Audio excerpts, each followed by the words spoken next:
그리스도이다. 다시 한번 예수님은 하나님의 그리스도이다라는 제목으로 말씀 전하도록 하겠습니다.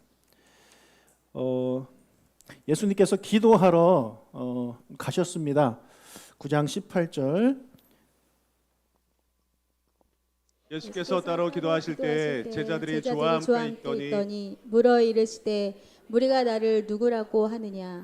자, 예수님이 제자들을 데리고 가셨어요. 기도하러 가셨는데 항상 기도할 때 항상 데리고 가십니다. 그곳에서 무리가 나를 누구라고 하느냐라고 질문을 던지셨습니다. 사람들의 대답을 보겠습니다. 19절.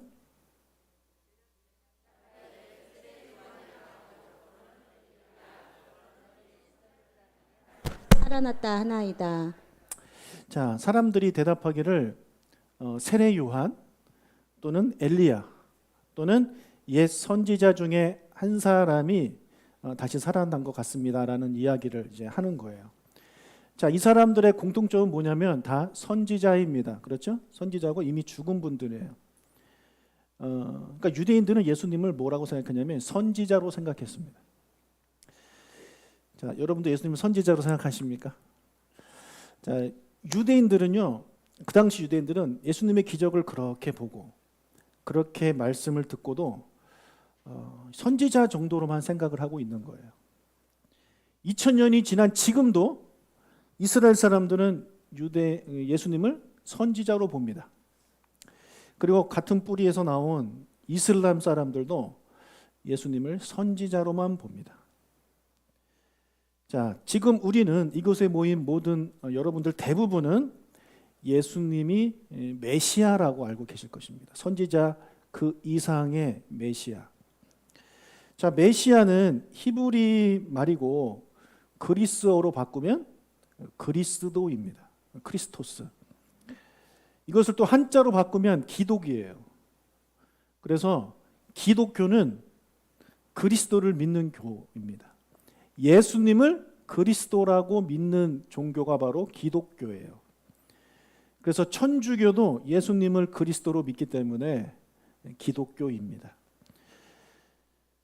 자, 최근에 나는 신이다라는 다큐멘터리가 아주 화제인데 보신 분들이 계실지 모르겠습니다.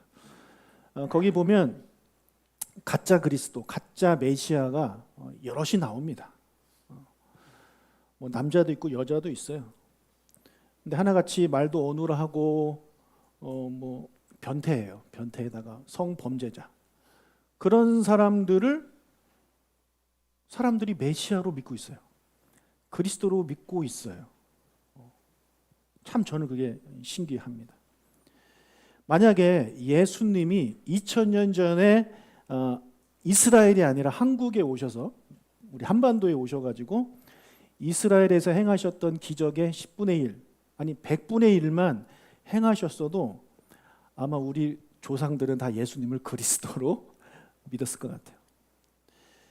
그런데 왜 유대인들은 이렇게 예수님을 그리스도로 보지 않고 선지자 정도로만 보느냐?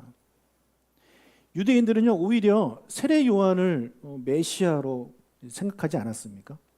누가복음 3장 15절에 보니까 백성들이 바라고 기다림으로 모든 사람들이 요한을 혹 그리스도신가 심중에 생각했다. 이렇게 이제 표현을 하고 있습니다. 유대인들이 이제 예수님을 메시아로 그리스도로 생각하지 않는 이유는 그들이 기대했던 메시아와 예수님이 너무나도 달랐기 때문입니다. 메시아 그리고 그리스도란 이 단어의 뜻은 기름 부음을 받은 자라는 그런 뜻이에요. 옛날에 이스라엘에는요, 왕, 선지자 그리고 제사장을 이제 임명할 때 기름을 부었습니다. 그래서 그 사람들은 다 그리스도예요. 그 사람들은 다 메시아란 말이에요. 그런데 유대인들이 기다렸던 메시아, 그 많은 메시아들이 있었지만 어떤 그 특정한 메시아, 그 메시아를 그들이 기다렸는데 그 메시아를 기다릴 때 이스라엘 백성들은 왕, 선지자 그리고 제사장 중에서 왕을 기다렸어요. 왕. 메시아 중에서 왕을 기다렸단 말이에요.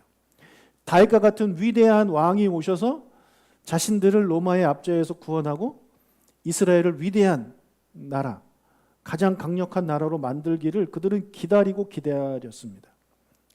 그들이 메시아를 왕으로 기대한 이유는요, 메시아가 다윗의 후손에서 올 것이다라는 그런 예언 때문에 그랬습니다. 다윗의 후손이니까, 여러분 우리는 다윗 하면 이제 왕이 떠오르잖아요. 그래서 다윗의 후손이니까 왕으로 올 것이다라는 그런 기대를 그들이 하게 된 것입니다.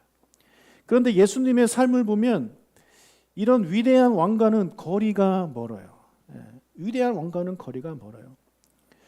여러분, 동방 박사들이 예수님이 태어났을 때 이제 찾아왔잖아요. 찾아와서 어디로 가냐면 헤롯을 만나러 갑니다. 왜요? 유대인의 왕으로 이제 메시아가 왔다라고 생각을 했기 때문에 당연히 왕이 있는 곳으로 간 것입니다. 그러니까 사람들은 그렇게 생각하고 있는 거예요. 예수님의 삶보다는 오히려 요한이 더, 요한도 그렇게 왕에 가깝진 않지만 그나마 예수님에 비하면 요한은 더 왕에 가까운, 뭔가 좀 메시아다운 마음도 그런 게 있었지 않습니까? 금식도 자주 하고 광야에서 살고 뭔가 거룩한 그런 삶을 사는 사람이었는데, 우리 예수님은 그렇지 않았잖아요. 죄인들과 좀 이렇게 많이 다니셨습니다. 세리와 다니시고 심지어 몸을 파는 그런 창녀와도 이렇게 많이 다니셨습니다. 그리고 보니까 먹을 것을 탐하는 자로 보였습니다. 그뿐만 아니라 결정적으로 메시아는 다윗의 후손인데, 다윗의 후손들은 어디에 살고 있냐면 베들레헴에서 살고 있거든요. 그런데 예수님이 갈릴리 나사렛 출신이라는 소문이 퍼져서 메시아가 아니라는 확신을 그들은 가진 거예요. 여러분, 메시아는 다윗의 후손으로 나오는 게 맞아요. 성경에 그렇게 나와 있단 말이에요. 그리고 베들레헴에서 태어날 것이다라는 것을 이제 이스라엘 사람들은, 유대인들은 알고 있었단 말이에요. 근데 우리는 예수님이 이제 태어나기 전에 베들레헴 가서 거기 이제 마구간에서 태어난 거 우리 알고 있잖아요. 근데 그 당시 사람들은 모르는 거죠. 그래서 이제 나중에 마태가 마태복음을 쓰는데, 여러분 마태, 마가, 누가, 요한복음 네 가지 복음서가 있는데, 이 중에 마태복음은요 유대인을 위해서 쓴 겁니다. 우리를 위해서 쓴 게 아니라 유대인들을 위해서 쓴 거예요. 우리는 예수님이 갈릴리에서 태어났든 저기 베들레헴에서 태어났든 예루살렘에서 태어났든 아무 상관이 없어요. 근데 유대인들한테는 그게 너무 중요한 거예요. 그들은 메시아가 베들레헴에서 다윗의 후손으로 태어날 것을 그들은 믿기 때문에. 그래서 마태복음은 좀 자세하게 설명을 합니다. 예수님의 엄마 아빠가 나사렛에 살았지만 호적하기 위해서 베들레헴에 가서 났다. 그리고 애굽으로 도망갔다가 다시 나사렛으로 가셨다. 그 내용을 기록을 한 거예요. 그 사실을 모르는 유대인들을 위해서. 자, 예수님이 제자들한테 다시 물어보십니다. 사람들은 나를 선지자라고 생각하는데, 그러면 너희들은 나를 어떻게 생각하느냐? 자, 이 질문에 대한 답을 듣기 전에 예수님이 이 질문을 던지신 장소를 우리가 좀 알아야 합니다. 그 장소는 가이사랴 빌립보라는 지역입니다. 이곳은요 갈릴리에서 한참 위로 올라가야 되는 곳인데요. 당시 그곳에는 거대한 우상들의 신전이 이제 가득해 있었습니다. 지금도 저 흔적들이 남아 있어요. 저 동굴들이 지금도 남아 있어요. 거기에는 제우스 신전, 그리고 판이라는 신을 섬기는 신전도 있었습니다. 으리으리합니다. 이런 거대하고 화려한 신전 앞에 지금 예수님이 앉아 계시는 거예요. 예수님 뒤로 저런 것들이 있는 것입니다. 저것에 비하면 예수님이 얼마나 초라해요? 예수님은 신전은커녕 집도 없고 머리 둘 곳도 없으셨던 분입니다. 자, 그곳에서 예수님이 제자들한테 물어보고 있는 것입니다.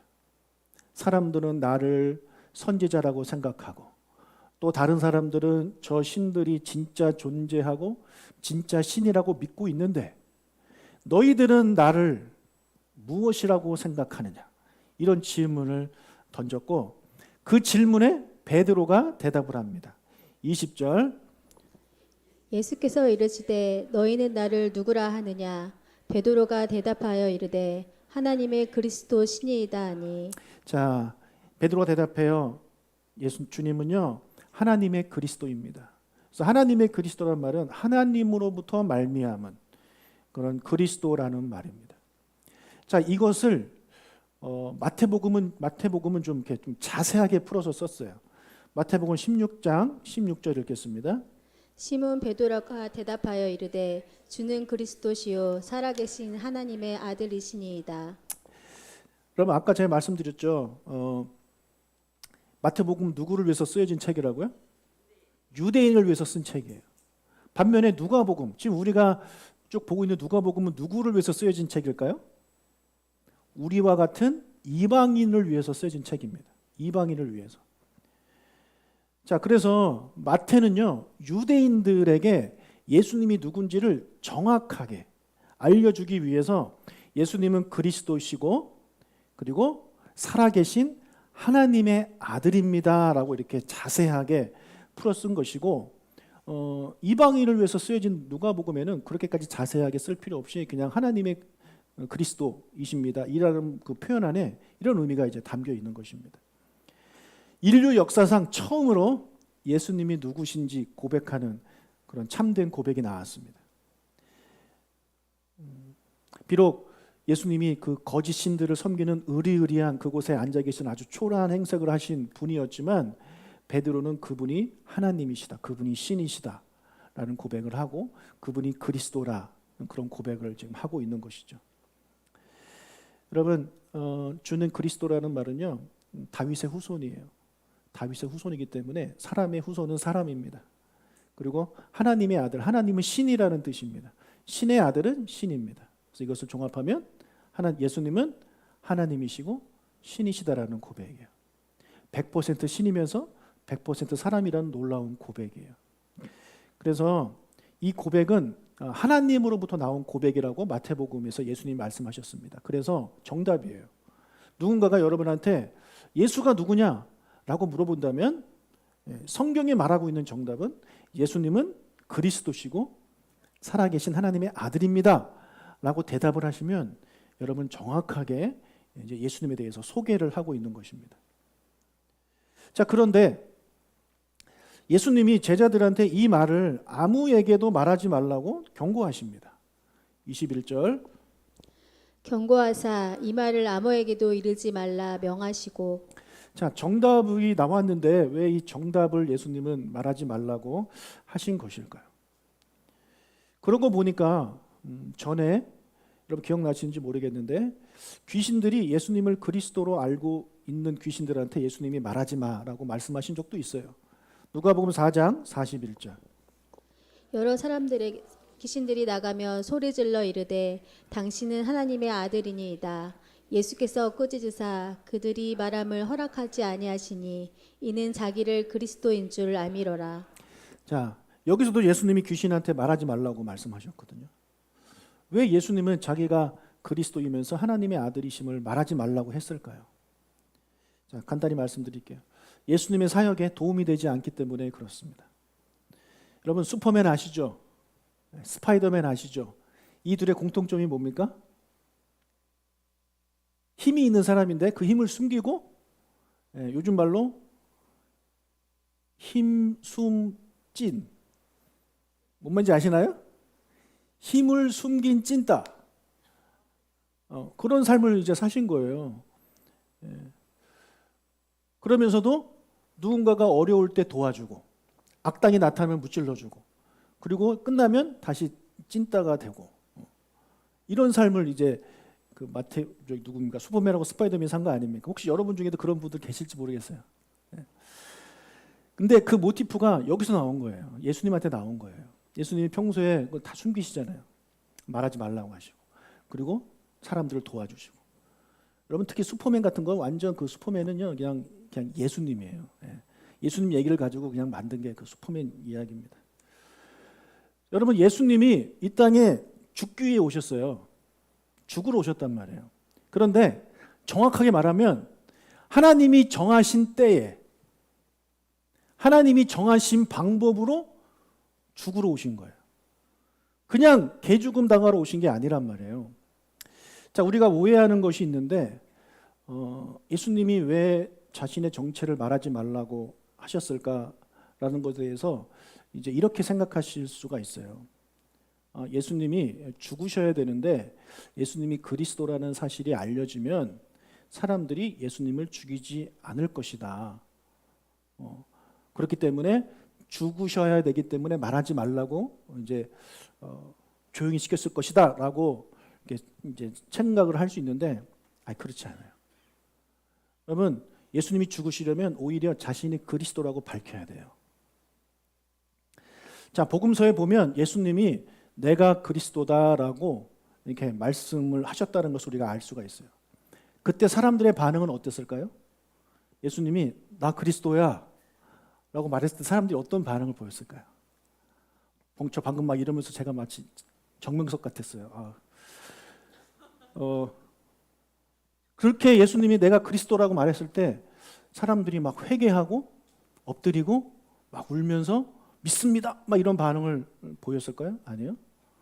돌을 던집니다. 예수님한테. 네가 무슨 그리스도냐 하면서 돌을 던집니다. 그래서 예수님이 여러 번 피해 다니세요. 여러분, 하나님이 계획하신 예수님의 죽음은요, 그냥 몇 사람에 의해서 돌에 맞아 죽는 죽음이 아니에요. 몇 명만 보는 그런 죽음이 아니란 말이에요. 하나님이 계획하신 예수님의 죽음이 있어요. 우리가 그 구약에 다 나오는 내용입니다. 첫 번째, 나무에 달려야 됩니다. 나무에 달려 죽어야 되고요. 두 번째, 수많은 증인들이 있어야 됩니다. 수많은 증인들이 있어야 돼요. 세 번째, 이게 가장 중요한데, 아무 때나 죽으면 안 되고 언제 죽어야 되죠? 유월절에 죽으셔야 됩니다. 유월절 어린 양으로 오셨기 때문에. 여러분, 이스라엘의 3대 절기가 있는데 그중에 가장 큰 절기가 유월절이잖아요. 그래서 정말 많은 사람들이 유월절날 전 세계에서 흩어진 유대인들이 다 찾아옵니다. 그때 예수님이 나무에 달려 십자가에 달려 돌아가십니다. 그리고 그 수많은 사람들이 예수님의 죽음을 목격합니다. 이것이 하나님이 계획하신 예수님의 죽음이에요. 그런데 제자들이 여기저기 다니면서 우리 스승이 그리스도야, 우리 스승이 하나님의 아들이야 이렇게 말하고 다니면 사람들이 믿고 회개하는 게 아니라 어떻게 한다고요? 돌멩이 들고 가는 거예요. 네, 예수님 죽이러. 그러면 암살을 당하는 거죠. 여러분, 암살을 당하면 돼요, 안 돼요? 안 된다니까요. 6월절 날 십자가 달려 죽으셔야 되는데 암살 당하면 안 되는 거예요. 그러니까 예수님이 제자들한테 말하지 말라고 하는 거예요. 시간이 지났어요. 이제 하나님이 정하신 때가 돼가지고 예수님이 잡히셨어요. 재판을 받으십니다. 이런저런 질문을 하는데 예수님이 대답을 안 하세요. 입을 꾹 다물고 계십니다. 그런데 이 질문을 던지자 예수님이 바로 대답을 하세요. 마가복음 14장 61절 또 62절입니다. 침묵하고 아무 대답도 아니하시거늘 대제사장이 다시 물어 이르되 내가 찬송받을 이의 아들 그리스도냐? 예수께서 이르시되 내가 그니라. 인자가 권능의 우편에 앉은 것과 하늘 구름을 타고 오는 것을 너희가 보리라 하시니. 자, 예수님 잡아놓고 대제사장이 이런 거 저런 거 질문하는데 대답을 안 해요. 그런데 뭐라고 그래요? 너가 찬송받으시리. 누굽니까? 하나님이죠. 너가 하나님의 아들 그리스도냐? 라는 질문을 던지니까 예수님이 내가 그다 라고 말씀하십니다. 그리고 인자가 권능자의 우편에 앉는 것, 하늘 구름을 타고 오는 것을 너희가 볼 것이다, 이런 말을 하니까 그 말을 들은 대제사장이 잘못했어요. 내가 메시아를 잡았네요. 죄송합니다. 막 풀어주고 그랬나요? 아니요. 죽여라. 네. 이렇다니까요. 예수님이 자신의 정체를 밝히면 사람들의 반응은요, 죽이라예요. 유대인들의 반응은. 우리랑 달라요. 그래서 예수님은 정하신 때에 이제 돌아가시게 되는 것입니다. 베드로의 신앙 고백이 있은 후에 예수님이 처음으로 제자들한테 하시는 말씀이 있습니다. 자기의 고난과 죽음과 부활에 대해서 말씀하십니다. 9장 22절입니다. 이르시되 인자가 많은 고난을 받고 장로들과 대제사장들과 서기관들에게 버림받아 죽임을 당하고 제3일에 살아나야 하리라 하시고. 자, 예수님이 이제 처음으로 가르쳐 주시는 게 있는데, 자, 지금까지 예수님의 가르침은 무엇이었습니까? 예수님은 제자들에게 무엇을 가르치셨죠? 또 제자들한테 전도 나가서 무엇을 가르치라고 말씀하셨죠? 하나님의 나라예요. 딱 하나예요. 하나님의 나라. 하나님의 나라가 창세기부터 요한계시록에서 쭉 이어지는 주제가 바로 하나님 나라예요. 너무나도 중요한 거예요. 그런데 지금은 예수님의 십자가와 부활에 대해서 말씀하고 있습니다. 이제야 꺼내는 거예요. 왜 이제야 꺼내시느냐? 베드로의 고백이 있었기 때문에 그래요. 베드로의 참된 신앙 고백, 예수님이 누군지라는 거에 대한 참된 신앙 고백이 있은 다음에 지금 예수님은 자신의 죽음과 부활에 대해서 말씀하시는 거예요. 왜냐하면 예수님의 십자가와 부활은 예수님을 메시아로 믿는 사람에게만 영향을 미치기 때문에 그렇습니다. 그냥 예수님을 병 고쳐주는 사람, 예수님을 귀신 쫓아내는 사람, 예수님을 선지자로만, 예수님을 뭐 좋은 말씀하는 사람으로만 그렇게 생각하는 사람들한테는요, 예수님의 십자가와 부활은 아무 의미가 없습니다. 자, 지금 이 세상에도 예수님을 4대 성인으로 아는 사람들이 많이 있잖아요. 그런 사람들에게 예수님의 십자가와 부활은 아무 의미가 없어요. 그들이 예수님을 4대 성인으로 믿어도요, 그들에겐 구원이 임하지 않아요. 그들은 예수님을 메시아로, 그리스도로 고백하지 않기 때문에 그렇습니다. 그런데 지금 베드로는 그 고백을 했어요. 예수님이 누군지 진짜 신앙 고백이 있는 사람한테 예수님의 십자가와 부활이 의미가 있는 거예요. 여러분, 우리가 예수님을 메시아로 믿으면, 그리스도로 믿으면 그 사람은 하나님의 아들이 됩니다. 아멘? 하나님의 아들이 되는 거예요. 자, 우리가 예수님의 십자가를 믿음으로 우리의 무엇이 해결됩니까? 죄 문제가 해결됩니다. 그러면 부활을 통해서 우리에게는 어떤 영향이 이제 있을까요? 우리가 죄만 없어지면 되는 거 아닌가요? 그렇지 않아요. 우리에겐 부활이 있어야 돼요. 부활을 통해서 무엇이 이제 우리에게 영향을 끼치냐면 우리가 의롭게 되는 거예요. 여러분, 죄가 없다고 의인이 아닙니다. 우리는 죄인인데 예수님의 십자가의 보혈로 죄가 없어졌어요. 그렇다고 우리가 의인은 아니에요. 그러나 우리가 예수님의 부활을 믿음으로 우리가 의인이 되는 거예요. 이게 무슨 말이냐? 자, 예수님이 원래 하나님의 아들이었잖아요. 의로운 분이셨단 말이야. 이 땅에 오셨어요. 사람이 되셨어요. 그런데 예수님이 십자가에 달려 돌아가실 때 그 순간만큼은 예수님은 의인이 아니에요. 그 순간은 예수님 뭡니까? 재물입니다. 재물. 여러분의 죄가 예수님한테 전가돼서 그 순간만큼은 예수님은 재물이에요. 죄인이란 말이에요. 그래서 하나님이 예수님을 버려요. 그래서 예수님이 고백하잖아요. 외치잖아요. 하나님 어찌하여 나를 버리십니까? 버리신 이유는 거룩하신 하나님은 죄인과 함께 할 수 없기 때문에 예수님 버린 거예요. 그 예수님이 이제 죽으셨어요. 그때 우리의 죄도 같이 없어졌어요.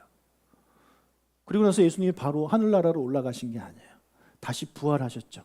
다시 부활하신 예수님은 더 이상 죄인의 모습이 아니에요. 거룩하신 예수님의 모습으로 다시 회복되셨어요. 마찬가지예요. 우리도 예수님을 믿으면, 십자가를 믿으면 우리의 죄가 해결돼요. 근데 여기에서 멈추지 않고 우리가 예수님의 부활을 믿어야 우리도 부활하신 예수님처럼, 부활하신 주님과 함께 부활하면서 우리가 의로운 사람이 되는 것입니다. 그래야 하나님의 자녀가 되는 거예요. 그래서 여러분 중에 그냥 저는 예수님을 믿어요라고 말을 이제 하실 때 두 가지를 믿어야 돼요. 예수님의 십자가를 믿어야 되고요. 예수님의 부활도 믿어야 돼요. 십자가만 믿고 부활은 안 믿겨진다. 그러면 여러분 구원받았다고 말할 수 없어요. 우리 개신교의 십자가에는 예수님 안 달려 계시잖아요. 왜요? 부활하셨기 때문에 그래요. 우리 개신교는 예수님의 십자가와 부활을 믿는 종교입니다. 그렇기 때문에 우리는 구원받는 사람이 되는 것입니다. 여러분, 우리 예수님을 믿을 때 예수님을 여러분에게 복 주시는 분, 예수님 여러분에게 건강 주시고 여러분의 문제 해결해 주시고 기도 들어주시는 분, 그런 분으로 그런 정도로만 믿지 마시고 예수님을 그리스도로 믿으시고 하나님의 아들이라고 믿으시기를 주님의 이름으로 축복합니다. 그래야 여러분에게 십자가와 부활의 의미가 있는 것입니다. 자, 예수님을 그리스도로 믿고 살아계신 하나님의 아들로 믿는 자들에게 나타나는 공통점이 있습니다. 공통점이 있어요. 그것은 뭐냐면 바로 예수님을 그리스도로 전하는 것입니다. 요한이 요한복음을 썼는데 요한복음을 쓴 이유가 있어요. 그게 성경에 기록되어져 있어요. 요한복음 20장 31절을 읽겠습니다. 오직 이것을 기록함은 너희로 예수께서 하나님의 아들 그리스도이심을 믿게 하려 함이요 또 너희로 믿고 그 이름을 힘입어 생명을 얻게 하려 함이니라. 자, 여기 왜 썼대요? 요한이 너희로 예수께서 하나님의 아들이고 그리스도이심을 믿게 하기 위해서 썼다고 말하고 있습니다. 그리고 예수님이 그리스도시고 하나님의 아들이심을 너희가 믿고 그 이름을 힘입어 생명을, 영원한 생명을 얻게 하기 위해서 내가 썼다라고 요한은 말을 하고 있는 거예요. 요한은요, 예수님이 살아계시는 동안에는 예수님이 그리스도다, 예수님이 하나님의 아들이다 말하고 싶어도 말할 수가 없었어요. 왜요? 예수님이 말하지 말라고 그랬으니까. 근데 이제는 예수님이 돌아가신 다음에는 성경에 예언된 대로 돌아가셨기 때문에 이제는 전해야 되는 거예요. 이제 말해야 되는 거예요. 근데 요한이 선택한 것은 문서 선교죠. 이 책을 써가지고 이 사실을 알지 못하는 사람한테 전해야 되겠다. 여러분, 특별히 요한복음은요, 여기 31절에 써 있는 대로 목적이 분명해요. 잘 믿지 못하는 자들한테 잘 믿을 수 있도록 쓴 책이 요한복음이에요. 마태복음은 유대인을 위해서 썼고, 누가복음은 이방인을 썼고, 요한복음은 잘 믿지 못하는 자들한테 믿음을 주기 위해서 쓴 거예요. 그래서 여러분 요한복음을 앞에서부터 쭉 읽어보시면 어떤 구절들이 많이 나오냐 하면은 이래서 믿게 되었다. 누구는 이래서 믿게 되었다. 이런 것들이 요한복음에 계속해서 나옵니다. 그래서 그 요한복음 읽으면 이 사람은 이렇게 해서 예수님을 믿게 됐구나. 이 사람은 이렇게 해서 예수님을 믿게 됐구나. 그걸 우리가 알게 돼요. 그래서 여러분 중에 믿음을 원하시는 분들 요한복음 많이 묵상하시기를 바라고, 또 누군가가 여러분한테 좀 예수님 믿고 싶어 한다. 그러면 요한복음을 관하세요. 요한복음이 그런 쪽에서 아주 좋은 책입니다. 사도행전을 보면 이제 베드로를 비롯해서 빌립, 바울 같은 사람들이 이제 나가서 입만 열면 예수님이 그리스도라는 사실을 전해요. 여러분, 우리도 마찬가지예요. 우리도 내가 만약에 예수님이 정말 그리스도시고 살아계신 하나님의 아들이라는 것을 믿는다면 그 사람은요, 예수님을 전할 수밖에 없어요. 그게 맞는 거예요. 우리가 전하지 않으니까 이상한 사람을 그리스도로 전하는 거 아닙니까? 우리가 전하지 않으니까 정명석이, 이재록이 그리스도다라고 그렇게 전하고 교주들이 잡혀갔음에도 불구하고 여전히 그 세력들이 남아 있어가지고 우리 진짜 참된 교회들을 위협하고 있는 거 아닙니까? 여러분, 그 사람들은요, 여러분들은 아니지만 그 사람들은 진짜 이재록, 정명석이 그리스도라고 믿고 있어요. 정말 믿고 있어요. 그러니까 그 사람들은 어떻게 하냐면 주에서 핍박이 오고 막 아니라고 그러고 그래도 열심히 전도하고 신천지는 말할 것도 없죠. 그들은 정말 이만희를 메시아로 믿고 있다니까요. 여러분, 그들이 거짓 메시아를 향한 그 믿음의 양과 크기와 여러분이 예수 그리스도를 믿는 그 믿음의 양과 크기가 어떨 것 같습니까? 여러분이 더 강할 것 같습니까? 아니요, 그렇지 않아요. 그들이 훨씬 강해요. 왜냐하면 그들은 전하고 있기 때문이고. 근데 내가 그 예수님을 향한 믿음이 그들보다 크지 않기 때문에 내가 전하지 않는 거예요. 그래서 내가 내 자신을 좀 이렇게 돌아봤으면 좋겠어요. 나는 정말 예수님을 그리스도로 믿고 있는가? 나는 정말 예수님을 하나님의 아들로 믿고 있는가? 내 그런 믿음이 진짜인가 가짜인가, 진실된가 그렇지 않은가를 내 스스로 점검할 수 있는 게 있다니까요. 그것은 바로 내가 전하고 있느냐, 전하지 않고 있느냐. 거기서 여러분들이 스스로 자기 자신의 믿음을 점검할 수 있습니다.